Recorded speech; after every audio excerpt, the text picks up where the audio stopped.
Bueno, ahora en esta cuarta semana ya de nuestro curso, vamos a trabajar en el concepto de las ecuaciones y cómo éstas nos pueden servir como una herramienta útil para la resolución de problemas que son muy cotidianos. Las ecuaciones como tal se pueden desarrollar solo si hemos visto, y por eso fue necesaria la semana anterior, algunas herramientas algebraicas que nos permiten a nosotros poder trabajar estas ecuaciones y resolver problemas de nuestra vida cotidiana en la cual nosotros podemos aplicar esto. Recuerda que en esta semana nosotros tenemos la evaluación. No te olvides que esa evaluación forma parte de lo que va a ser tu evaluación final y es importante que vayas viendo estos videos, que vayas resolviendo las guías propuestas, que también te involucres con lo que es el desarrollo de los cuestionarios que están ahí o que se han ido haciendo para que tú puedas ir encontrando e ir construyendo ese aprendizaje necesario para que podamos avanzar. Entonces, vamos a dar inicio a esta semana. Vamos a partir definiendo lo que es una ecuación. En realidad, toda ecuación se expresa como una igualdad de expresiones que están a ambos lados del signo igual, en la cual uno generalmente en este tipo de ecuaciones tiene la incógnita que es la que debemos resolver. Ahora bien, hay un conjunto de reglas, un conjunto de pasos que permiten obtener el valor de esta incógnita. Se puede pensar que una ecuación es como una balanza que tiene que estar en constante equilibrio.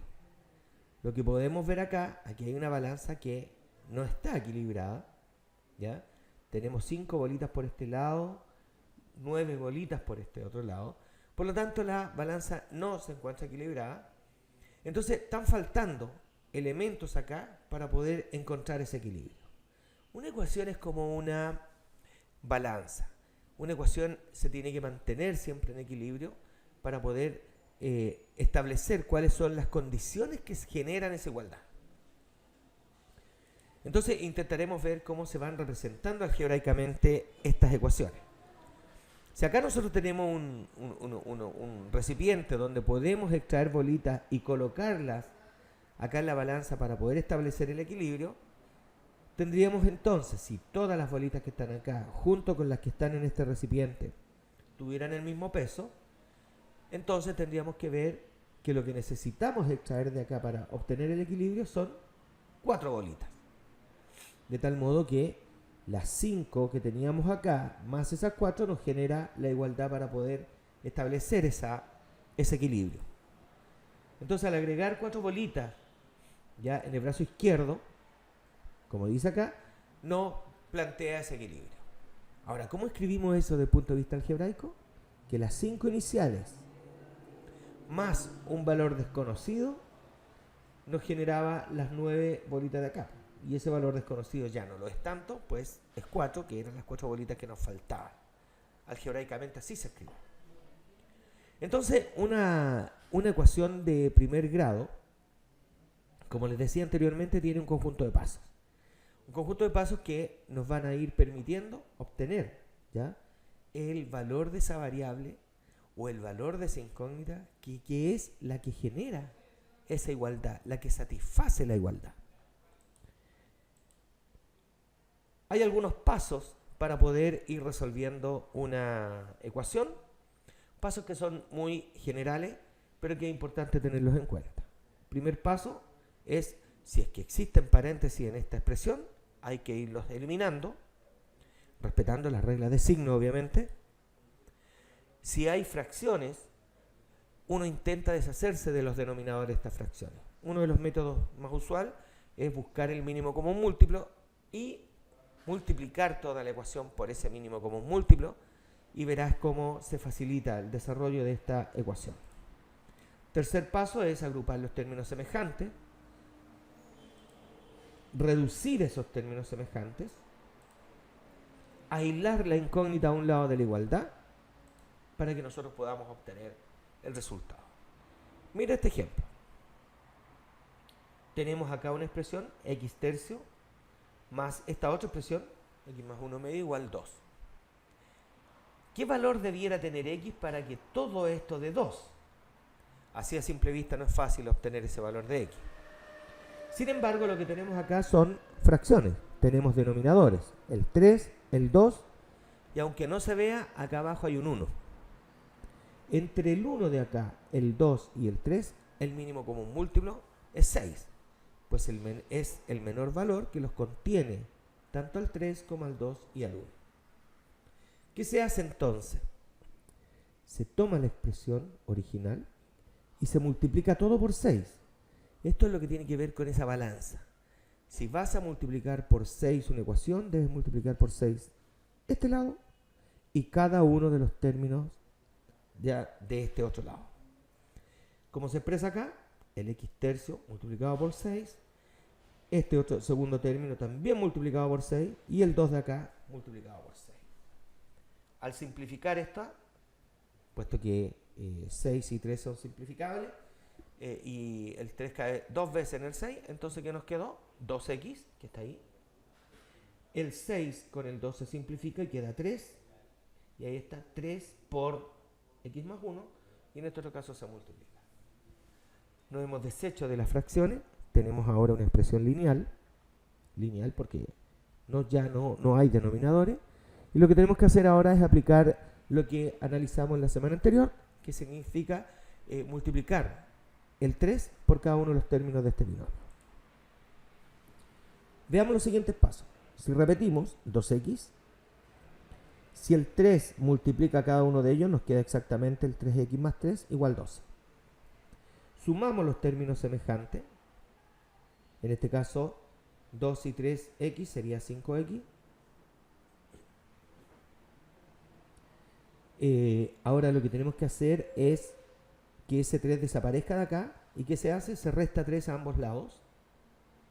Al restar 3, fíjate, restamos acá y acá.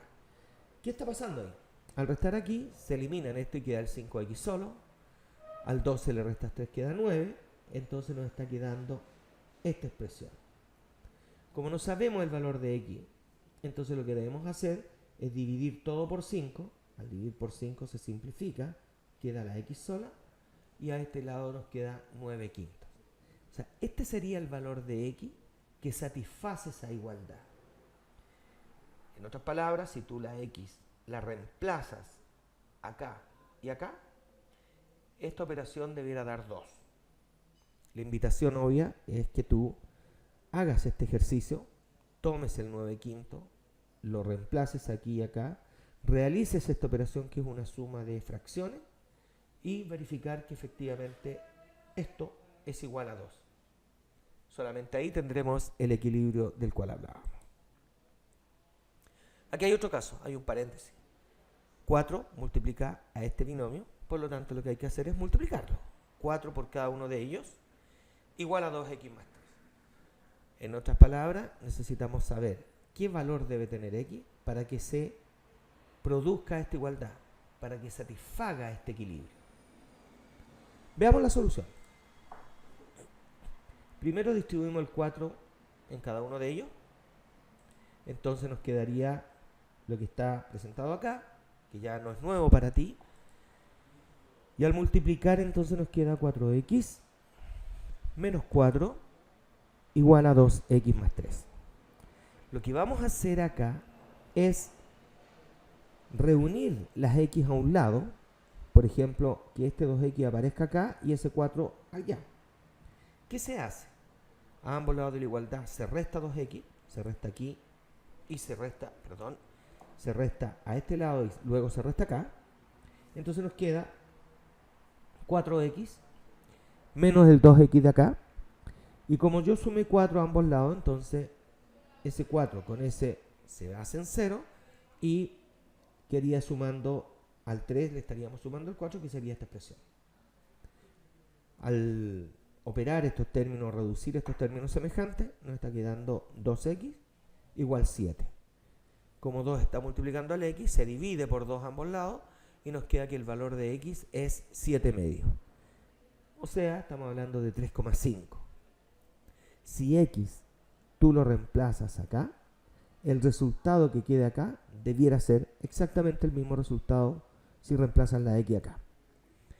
Esto es una obligación que tú debes tener como un estudiante serio que quiere verificar si realmente ha resuelto bien el ejercicio, y una de las maneras es comprobar. Si yo coloco ese valor de x aquí y luego acá, los resultados en ambos lados deberían ser el mismo. O sea, una vez más se mantiene el equilibrio. Aquí vamos a ver otro caso de aplicación directa al mundo real y se plantea como tú puedes leer acá.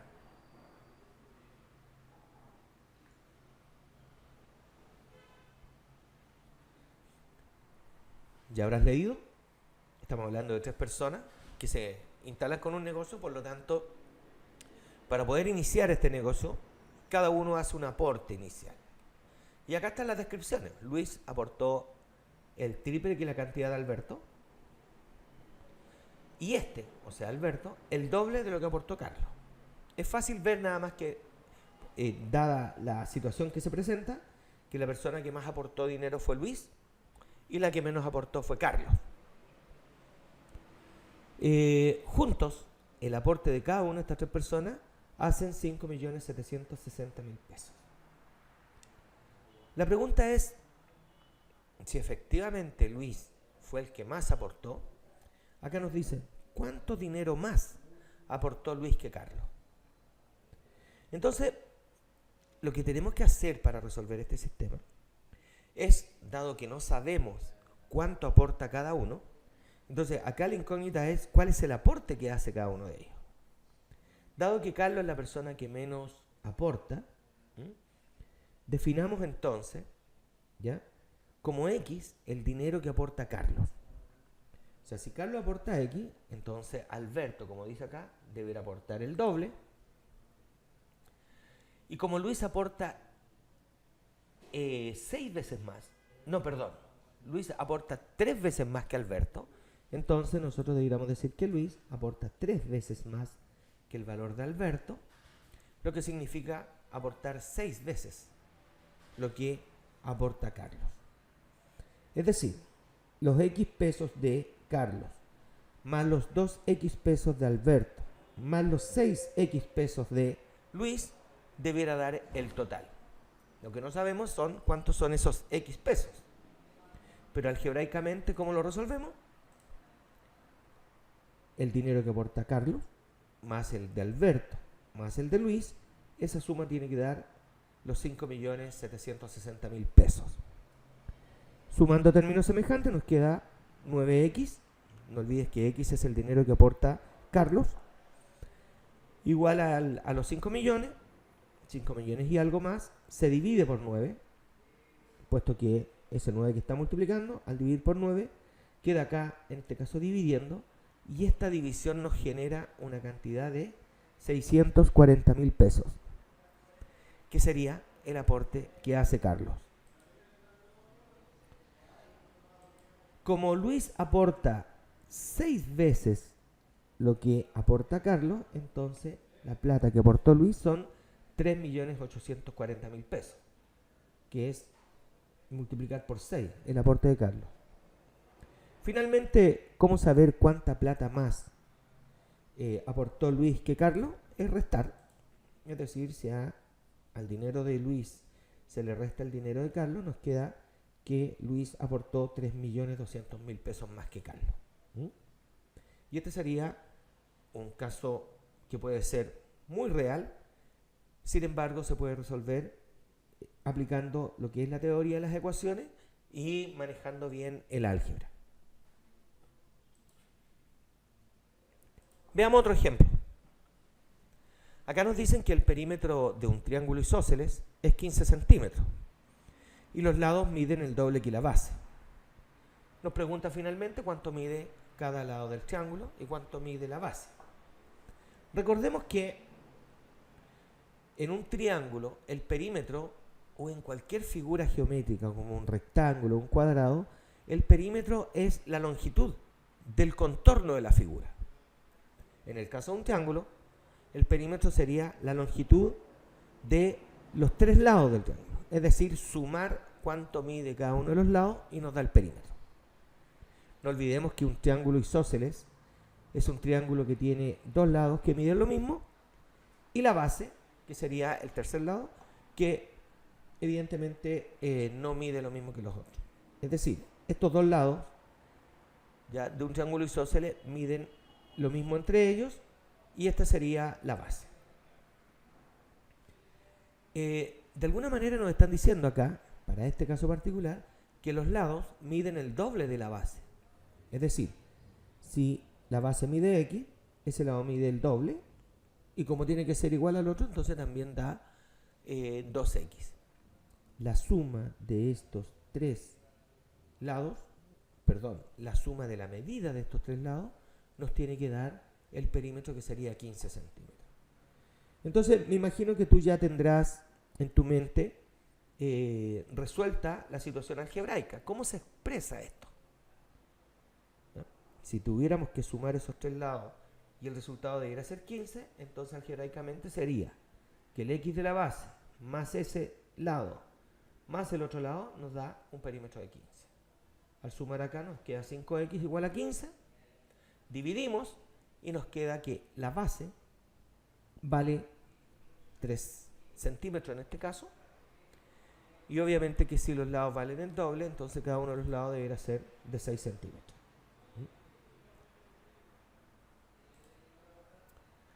Veamos ahora otro tipo de ecuaciones que tienen aplicaciones en otros ámbitos de la vida, que pueden ser un poco más complejas. Una ecuación de segundo grado se llama así porque nuestra incógnita está elevada a 2, que tiene una manera bien particular de resolver. Por lo tanto, vamos a establecer cómo nosotros identificamos o reconocemos una ecuación de segundo grado. Tal como en el otro caso, una ecuación de segundo grado es una igualdad, pero que tiene esta forma.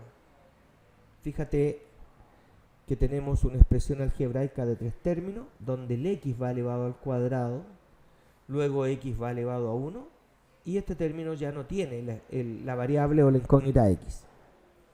Siempre se presenta una ecuación de segundo grado como una igualdad, ¿ya? Se iguala a 0.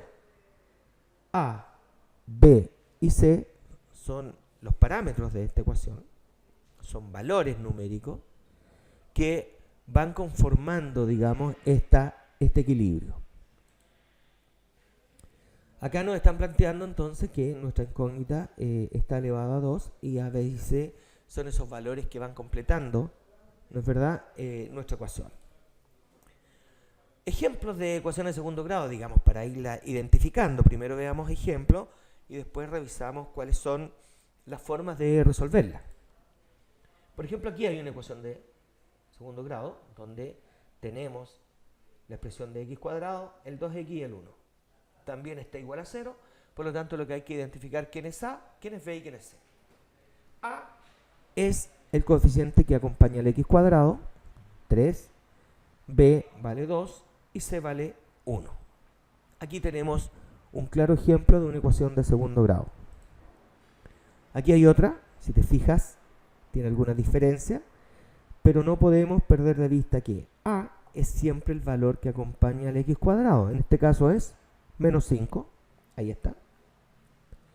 B es el valor que acompaña a x, en este caso, aquí adelante no se ve, pero ahí hay un 1 y es negativo. Ahí está, menos 1, y no hay término C. O sea, no existe el término C, por lo tanto es 0. Acá hay otro caso, donde A es 1, no hay un término que vaya acompañando al x, de hecho x no existe, por lo tanto B vale 0, y finalmente está el término aislado, digamos, de nuestra incógnita, que sería el valor de menos 4. Entonces, al identificar esta ecuación de segundo grado, la identifico porque tiene la incógnita al cuadrado, porque la podemos igualar a 0, y ahí tenemos los parámetros que podemos reconocer. acá hay una ecuación de segundo grado muy particular, donde solo tiene el elemento o el valor de A, puesto que B ni C están presentes en esta ecuación. Y aquí hay una más completa, donde A es 7, B es 2 y C vale menos 4.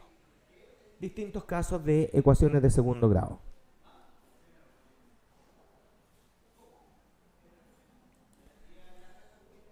Bueno, la forma de este tipo de ecuación nos permite encontrar el valor de la incógnita, pero los procedimientos, como les decía, son un poco distintos. Por ejemplo, en una ecuación de segundo grado es importante y es necesario que nosotros podamos igualar a 0, que tengamos claramente identificados los valores de los coeficientes A, B y C, y luego que tengamos identificado esto, debemos reemplazarlo en una fórmula matemática que es la que nos permite obtener el valor de nuestra incógnita. Esa fórmula, quizás la hayas visto en el colegio, nos dice que nuestra incógnita X se puede obtener a partir de esta expresión, donde B, A y C son dos parámetros que nosotros ya conocemos. El signo más y menos nos está diciendo que hay dos tipos de soluciones posibles, donde sumamos el valor de esta raíz y en el otro caso lo restamos. Con los ejemplos vamos a ir aclarando este caso. Pues bien, como les decía, entonces esta fórmula nos dice de alguna manera que podríamos tener dos resultados de una ecuación. Pero también hay casos donde nos ofrece un solo resultado y también tenemos casos donde una ecuación de segundo grado no tiene solución. O sea, no nos presenta ningún valor de X que pueda ser la solución de la ecuación. Como les decía, la raíz tiene un más menos acá, entonces hay un valor para el X usando el signo más y hay otro valor usando el signo menos. Dos resultados posibles. Aquí tenemos una ecuación, a modo de ejemplo, que vamos a resolver. Fíjate que no tiene la estructura de estar igual a 0, pero sí lo podemos arreglar eso. Veamos qué operaciones matemáticas hacemos para que este 7 pase allá y el 3 pase acá. Al hacer eso, o sea, si restamos 7x y sumamos 3, nos va a quedar esta expresión. O sea, el 7 que queda restando acá, 3 queda sumando y acá quedó 0. Ya tenemos nuestra ecuación de segundo grado. Ahora tenemos que identificar quiénes son A, B y C. Los podemos ver acá. El 2 para A, menos 7 para B y C sería 3. Una vez teniendo estos valores, ahora lo que hacemos es reemplazar los valores de A, B y C en nuestra fórmula. Nuestra fórmula acá está. Entonces dice menos B. Como B es negativo, entonces te quedaría menos, ahí está el valor de B, más menos B al cuadrado, o sea, el menos 7 al cuadrado, menos 4 por A, que es 2, y por C, que es 3. Dividido por 2A, ahí está. Bueno, desde el punto de vista de del trabajo con los signos y los paréntesis, menos por menos más, por lo tanto nos deberá quedar 7 positivo. Si usamos uno de los valores, donde acá vamos a utilizar la suma, entonces nos quedaría 7 más 7 al cuadrado es 49, este producto da 24. Al operar el interior de esta raíz nos queda 25 y la raíz de 25 es 5. Entonces el primer resultado sería 7 más la raíz de 25, que es 5, dividido por el 4. Entonces nos está quedando 12 dividido en 4 es 3. Ahí está el resultado 1. El otro debiera provenir de restar la raíz. Entonces nos queda lo mismo, 7 menos raíz de 25, es decir, 7 menos 5. Dividido en 4, eso nos queda un medio. Los dos resultados de esta ecuación son 3 y un medio. Esto también se puede aplicar a fenómenos contextualizados en nuestra vida cotidiana. Por ejemplo, acá hay una expresión que nos permite saber cómo va variando la temperatura, ¿ya? Fíjate, en una zona vitivinícola. Dice que la temperatura mínima en una zona vitivinícola se expresa mediante esta función, ese modelo matemático. O sea, nos está diciendo que donde I es la temperatura y T sería los meses del año, o sea, es decir, nos indica cómo es la temperatura mínima en los meses del año, teniendo claro que T iría variando desde 1, que sería enero, hasta 12, que sería diciembre de un año. Esto es muy importante que los productores vitivinícolas conozcan cómo son estas variaciones de temperatura para saber cuáles son los resguardos que deben tener para su producción vitivinícola. ¿Qué nos dice? Nos dice cuántos grados Celsius se estima que habrá en marzo. Si nosotros indicamos por T el mes del año, marzo sería para T el valor 3. Y después nos preguntan para qué meses se estima que habrá una temperatura mínima de 0 grados. O sea, ¿cuándo I va a ser igual a 0? ¿En qué meses vamos a tener temperaturas mínimas de ese valor que de alguna manera afectan la producción, ¿ya? Vitivinícola? Veamos cómo resolvemos esta situación para este productor. Primero recordemos que I es nuestra temperatura medida en grados Celsius y T los meses del año. Como decíamos, marzo corresponde al mes 3, por lo tanto T vale 3 y lo reemplazamos ahí. Fíjate que la expresión dice T al cuadrado, o sea 3 al cuadrado, menos 12 por 3 más 32 y nos queda que I va a ser 5. ¿Qué nos está diciendo esto? Que en el mes de marzo la temperatura mínima se estima en 5 grados Celsius. Para el caso, ¿qué es lo que está planteado acá? En el caso de la segunda pregunta, donde nos dicen, volvamos acá, nos dice, ¿para qué mes se estima que puede haber una temperatura de 0 grados? Entonces, nos están planteando cuándo iba a ser 0. Nuestra expresión era esta, recuérdalo. Entonces nos están diciendo, en algún momento este valor de temperatura va a ser 0 grados. Lo que tenemos que determinar para qué valor de T, o sea, en qué meses esa temperatura va a ser 0 grados. Y como puedes ver, esta es una ecuación de segundo grado, donde la incógnita ahora es T, no es X, pero el valor de A, B y C están claramente expresados ahí. Entonces, ¿quién es A? 1, B es menos 12 y C es 32. Si llevamos esto a el uso de nuestra fórmula, entonces tendríamos menos B más menos B al cuadrado menos 4AC. Llevando todos estos números nos queda esta expresión. Es decir, todo esto da 16, la raíz de 16 es 4, por lo tanto nos quedaría que un valor de T sería 8 y el otro valor, si hacemos usando el signo menos, nos quedaría 4. 8 y 4 son los meses del año, es decir, en abril y en agosto serían los meses donde podría ser que la temperatura, de acuerdo a este modelo, sea de 0 grados Celsius. Vamos a ver un segundo caso que dice que hay un terreno rectangular. Aquí está un terreno rectangular y se construye al interior una piscina que tiene la misma forma que el terreno, o sea, también rectangular. Ahí está la piscina en azul. Dice que las dimensiones de la piscina son 10 metros y 18 metros, 18 de largo y 10 de alto. Dice que esta piscina está rodeada por un pasillo de césped de ancho X. Aquí está el pasillo homogéneo de ancho X y nos están planteando que la superficie de ese pasillo es de 128 metros cuadrados. Entonces nos dice cuánto mide el ancho de ese pasillo.